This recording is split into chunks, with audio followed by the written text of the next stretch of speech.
Usa ka babaeng tinun-an ang samdan sa iyang liog human siya gi-hostage sa usa ka construction worker kagahapon sa Dan and Bacalso, Dakbayan sa Sugbo. Ang sospek nga si Peniel Villacampa nikalit og tapad sa biktimang si Niza Niziel Abarca, 22, nursing student, kinsa bag-uhay lang nahuman pagpa-enroll kauban ang iyang classmate. Padung naunta sa kay og jeep, paingon sa Dakbayan ang biktima ug ang iyang classmate sa diyang miabot ang sospek ug gimanduan siya sa pagpara og taxi. Pipila ka mga standby ang nangayo og tabang sa mga pulis kabahin sa hitabo. Nasikop lang sa kapulisan ang sospek human kini gitabangan og kulata sa mga standby.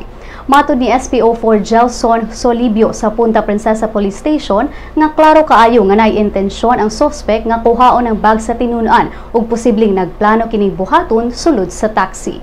Apan ang sospek milimod sa alegasyon nga iyang kuhaon ang bag sa tinun-an. Dugang niya nga gusto lang siyang mupauli sa Bacolod, Negros Oriental apan wala siya ay Matod ni Solibio nga si Villacampa mag-atubang og criminal complaint for robbery bisan pa man og wala kini nakuha gikan sa biktima.